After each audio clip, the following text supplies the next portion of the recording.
Did you miss when life was like a hurricane and there were race cars, lasers, and aeroplanes in Duckburg? We did too, and we are so glad DuckTales is back with this first episode, a woohoo. Or is it a woohoo? Most of the writers on the new show are 80s and 90s babies, so you know there's going to be an ocean of references for fans to dive into over the next few months. And while Colleen Evanson, a staff writer on the series, said she can't discuss specifics about unreleased episodes, let's check out some of the coolest things we spotted in the series thus far. Hi everyone, I'm Cade with Channel Frederator, and I'm here to be your launchpad into DuckTales references you missed.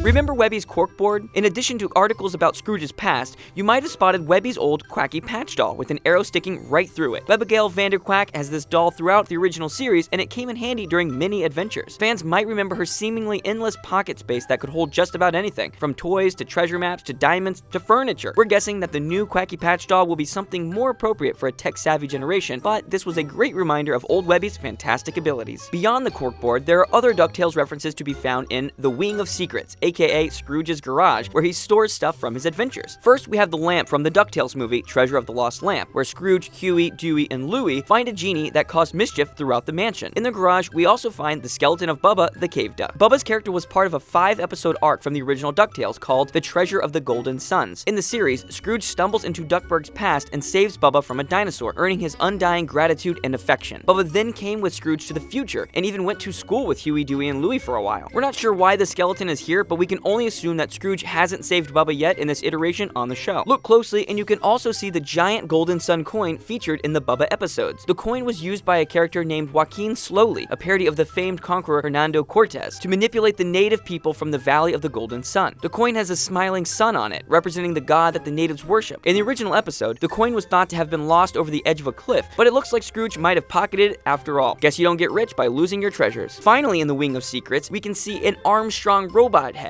Armstrong is a creation of Duckburg's most famous inventor, Gyro Gearloose, himself another invention of artist Carl Barks. Gyro created the Armstrong robot in the 9th episode of the original DuckTales so that he could clear boulders from a train track. This impressed Scrooge so much that Scrooge fired all of his staff and put Armstrong to work in his manor. Little did Scrooge know that after a night's sleep, Armstrong would lock him in his money bin and take over Scrooge's mansion and business. And that's probably why we only see his head in the Wing of Secrets and not his whole body. Speaking of Webby's corkboard, there are a corkload of references to the previous series in this shot, and more than a few specific callbacks to Scrooge's history. On the corkboard, we notice several numeric notes and papers, some of which were indecipherable, but one we could read says Dismal Downs. You might have also noticed when Scrooge finds his nephews fighting in his garage, he yells out, "What in Dismal Downs is going on in here?" Both are references to a Scrooge comic by Don Rosa called The Billionaire of Dismal Downs. The comic, set in the early 1900s, was about Scrooge striking it rich during the gold rush and then finding himself unable to adapt back to the rural Scottish life. Also on Webby's board, if you look close, you can see an article about terra firmians. This is a reference to the subterranean creatures from the Carl Barks comic, Land Beneath the Ground. The terra firmians made their cinematic debut in DuckTales episode number 29, Earthquack, and you may recognize them from the DuckTales video game. We don't know what all this means, but it might indicate we're going to get some more definition about Scrooge's background in the new series. And hopefully in the long run, we can crack all the mysteries of Webby's board. It's almost like our own DuckTales adventure. Even from just this first episode, it appears the Disney Extended Universe is going to be featured extensively in the series, especially shows from the famed Afternoon block of the early 90s. This is made apparent by several locations referenced in the episode. One you may have noticed, mentioned by Dewey while hotwiring Donald's boat, is Cape Suzette. You might be familiar with Cape Suzette as the setting of the classic Disney cartoon TaleSpin, featuring the lovable pilot Baloo and the villainous entrepreneur Shere Khan, both originally from the Disney movie The Jungle Book. Shere Khan is one of the few businessmen who is as important to the global Disney economy as Scrooge, and Cape Suzette is also adorned with tons of air pirates, the minions of the villainous Don Carnage. So hopefully we can count on some awesome encounters with these bad guys as the DuckTales series progresses. Another location from the Disney Afternoon, Spoonerville, is discussed by Scrooge's lawyer Bentley Buzzard. You may remember Spoonerville as the hometown of Goofy and Max in such goofy titles as The Goof Troop, a Goofy movie, and The Extremely Goofy Movie. There are some indications that Spoonerville might be in Delaware County, Ohio, especially in the movies, which would place this imaginary Disney kingdom somewhere in Middle America. The last location, also mentioned by Scrooge's lawyer, is St. Canard, and everyone knows what that means. When there's trouble, you better call DW Darkwing Duck. For those unfamiliar, Darkwing Duck was was a Disney cartoon from the 90s that parodied comic book heroes from Batman to the Spirit to the Green Hornet. And Darkwing Duck also happened to be a spin-off of the original DuckTales. DW appeared in 2 DuckTales episodes, Double O Duck, an obvious Bond reference, and The Masked Mallard, which later became one of his popular pseudonyms. A Darkwing Duck cameo has already been confirmed for the new DuckTales, but Webby's corkboard also points to the evil organization FOWL, or Fowl, from the city of St. Canard. So who knows what else the Duck Knight's arrival might portend. We admit we made that last nickname up, but we wouldn't be surprised if they use it. For those unaware, Carl Barks is best known for his comics about Donald Duck and the creation of Scrooge's character. In fact, with all of this ducking around, Barks had garnered the amusing title The Duckman around Disney. And besides the Terra Firmians previously discussed, there's a lot of the Duckman's art situated around the Scrooge's mansion. Some of this art is taken loosely from stories that Barks wrote, while other pieces are exact imitations of some of his most famous portraits of Scrooge. Furthermore, the outfit that Scrooge wears throughout the episode is another Barks reference. You may recognize this red suit from famous Barks titles like The Pixelated Parrot, Trick or Treat, and Christmas on Bear Mountain, the first appearance of Scrooge McDuck. Scrooge is known to have obtained this outfit from his temporary employment under arch-rival Glomgold, who is featured as the villain in this first episode. While we know Darkwing Duck is coming, there were some references to other animated characters from the Disney Extended Universe in this first episode. For example, when Donald Duck is in the waiting room going crazy with his stapler, we think he might be seated next to Roxanne from a Goofy movie. We might be crazy, but look, you gotta recognize that button nose, her earrings, and the certain cut of her skirt. If you haven't watched a Goofy movie, you should check it out immediately after this video. But for those who don't know, Roxanne is the witty heroine and Max Goof's high school crush in the film, and she may also be a reference to the Roxanne of Steve Martin fame. If this is her, we can assume she has aged quite a bit as she is out of high school and on the hunt for a job. But it's not a totally crazy theory, since Donald Duck was also featured in a cameo in the open road scene of a Goofy movie. Do you remember the moment when Launchpad is driving Scrooge in the limo and they swerve past a small yellow car with a caped figure in it? Pause or you'll miss it. Well, that character is meant to be a dog version of Jigen from the manga series Lupin III. You may also know Jigen from the movie The Castle of Cagliostro, the directorial debut of legendary Japanese animator Miyazaki, often referred to as the Walt Disney of Japan. There are plenty of Miyazaki references in other Disney movies and series like Totoro and Toy Story 3, but it's a pretty esoteric reference which shows just how deep the animators of DuckTales are willing to go. Finally, and this one's just for fun, while fumbling around in the Wing of Secrets, our characters encounter a certain headless horse. This one should be obvious, but this is a pun on Sleepy Hollow's famous Headless Horseman. However, we found this bit especially funny because, as they say in the original DuckTales theme song, they rewrite history, right? Well, that's all the references you may have missed in the new DuckTales. Which one was your favorite? Did you happen to see anything that we missed? Let us know in the comments below and tell us what we should cover next. Make sure to hit that bell icon to become part of the notification squad, and be sure to subscribe for new videos every single day. And remember, Frederator loves you.